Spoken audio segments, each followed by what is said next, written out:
আজকের ভিডিওটা কিন্তু একদমই স্কিপ করা যাবে না, কারণ আজকে যে রেসিপিটা শেয়ার করতে যাচ্ছি সেটা তোমাদের সবার প্রিয় মুরগির ট্যাং রেসিপি, যেটা আমার মা খুবই টেস্টি করে বানায়। আর আজকে আমার মা এই রেসিপিটা বানাবে। তো তার জন্য প্রথমে কিন্তু মুরগির ট্যাংগুলোকে খুব ভালোভাবে গরম জল দিয়ে পরিষ্কার করে নিতে হবে। তারপর দেখো সবগুলো উপকরণ খুব ভালোভাবে হলুদ এবং লবণ দিয়ে মেখে 5 থেকে 6 মিনিটের জন্য রেস্টে রেখে দেবে। আর তার সঙ্গে আমি কিন্তু কয়েকটা আলু এবং টমেটো নিয়ে নিয়েছি। তারপর দেখো আমার মা কিন্তু এখানে সবগুলো মশলা যা যা ছিল এগুলোকে বেটে নিচ্ছে। আর আমরা কিন্তু সব ধরনেরই তরকারি এরকম বাটা মশলা ইউজ করি।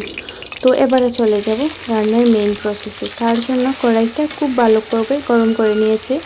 তারপর এর মধ্যে দিয়ে দিয়েছি সরিষার তেল এবং কেটে রাখা পেঁয়াজ কুচি। এবারে পেঁয়াজটাকে খুব ভালোভাবে ভেজে নেব।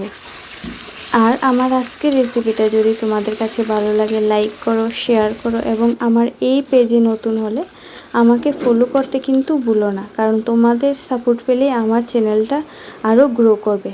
তো দেখো পেঁয়াজটা কিন্তু অলরেডি ব্রাউন কালার হয়ে গিয়েছে।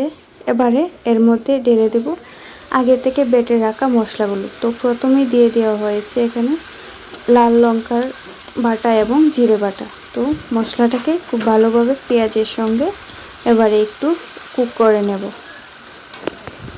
পেঁয়াজটাকে কিন্তু খুব ভালোভাবে মরিচ এবং জিরার সঙ্গে ভেজে নেওয়া হয়েছে। এবারে এর মধ্যে দিয়ে দিয়েছে আদা এবং রসুন বাটা। তো সবগুলো উপকরণ আবার একটু ভেজে নেব, যাতে এর থেকে কোনো কাঁচা স্মেল বের না হয়। আর তোমরা কারা কারা আমার মতো সেম এরকম মুরগির ট্যাং বাড়িতে রান্না করে খাও, সেটা কিন্তু কমেন্টে জানাতে পারো। তো দেখো সবগুলো মশলা ভাজা হয়ে গিয়েছে। এবার এর মধ্যে ঢেলে দিলাম মাংসগুলো।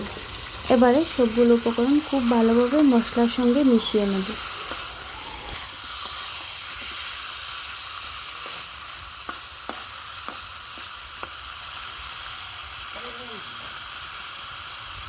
এখন ঢাকনা দিয়ে ডেকে 5 থেকে 6 মিনিট সেম প্রসেসে কুক করব।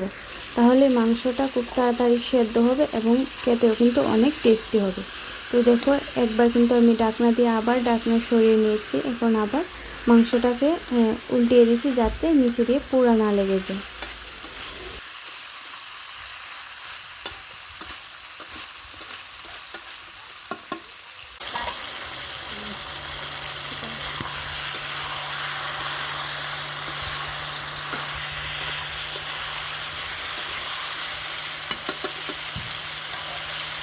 মাংসটা কিন্তু খুব ভালোভাবে কষানো হয়ে গিয়েছে। এবারে এর মধ্যে দিয়ে দিলাম সামান্য পরিমাণে টক দই। এটা কিন্তু স্কিপ করতে পারো, যেহেতু আমাদের ঘরে টক দই ছিল তাই আমি এখানে দিলাম। আর টক দইটা দিলে কিন্তু তরকারির টেস্ট আরও দ্বিগুণ হয়, তাই আমি এখানে টক দইটা ইউজ করলাম।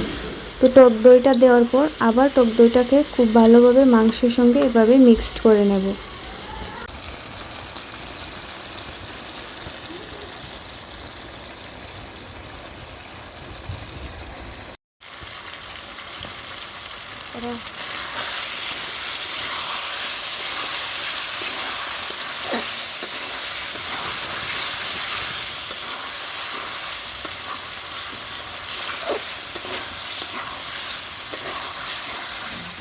এবারে মাংসের মধ্যে দিয়ে দেব সামান্য পরিমাণে জল আর ঢাকনা দিয়ে 6 থেকে 7 মিনিটের জন্য কুক করব। তারপরে রেডি হয়ে যাবে আমাদের টেস্টি মুরগির ট্যাংয়ের রেসিপি।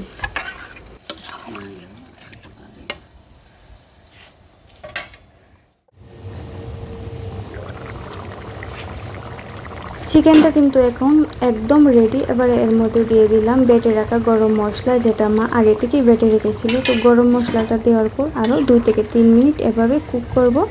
তো কুক করে চুলার ফ্লেমটা অফ করে নেব। তোমরা যারা যারা মুরগির ট্যাং রান্না করতে পারো না কিন্তু খেতে মন চায়, তো তোমরা কিন্তু আমার রেসিপিটা ফলো করে বাড়িতে বানাতে পারো। দেখবে আমাদের মতো একদম টেস্টি এবং জুসি এরকম একটা তরকারি হবে। তো থ্যাংক ইউ আজকের ভিডিওটা দেখার জন্য।